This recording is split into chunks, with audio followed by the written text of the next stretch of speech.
बात है उन दिनों की जब देवानंद स्टार नहीं बने थे। फिल्मों की तलाश में, काम की तलाश में, एक जगह से दूसरी जगह स्टूडियो पहुंचने में लोकल ट्रेन्स में सफर किया करते थे। एक दिन इसी लोकल ट्रेन में एक लड़की दिखी और उस लड़की पर आ गया इनका दिल। लड़की बहुत खूबसूरत थी। देवानंद से रुका नहीं गया, कंट्रोल नहीं, उन्होंने कहा हेलो। लड़की ने जवाब नहीं दिया और गर्दन घुमा ली।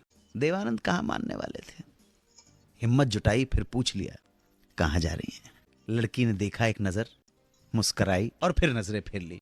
फिर पूछा मेरी बात का बुरा तो नहीं लगा। अब थोड़ा लड़की खुली। इसके बाद देवानंद उस लड़की की तारीफ करते हुए उन्होंने सब बोला कि तुम दुनिया की सबसे खूबसूरत लड़की हो, तुम्हें खुद पता नहीं है कि तुम कितनी खूबसूरत हो। लड़की शर्मा गई।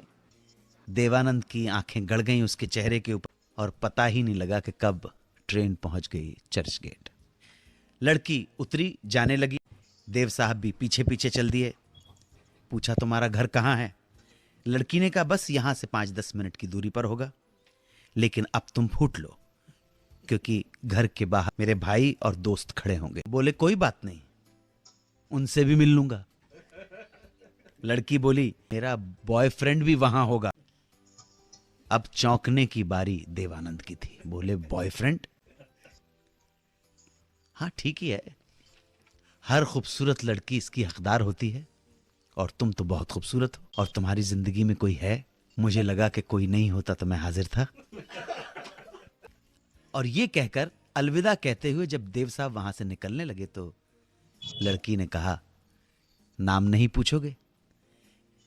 देवानंद ने कहा बस नाम को अनजान ही रहने दो, और ये कहकर वहां से चले गए। बात आई गई हो गई। इस घटना के 8-9 साल बाद देवानंद स्टार बन गए। और इत्तेफाक देखिए, एक फिल्म के प्रीमियर से जब बाहर निकले तो लड़कियों ने उन्हें घेर लिया, ऑटोग्राफ लेने लगी। तभी उस भीड़ में से एक लड़की अचानक आई, उसने देवानंद को चूम लिया और बोली पहचाना, मैं वही चर्च गेट स्टेशन वाली लड़की हूं।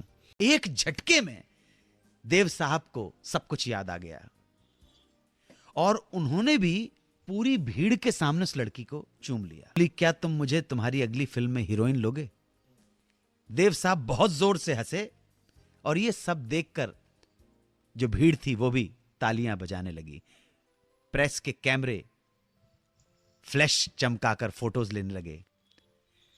इसके बाद देव साहब उस लड़की के साथ बचते बचाते कहीं निकल गए। कहां निकल गए, निकले कि नहीं निकले, और निकले तो कहां पहुंचे, ये तो देव साहब ही जाने।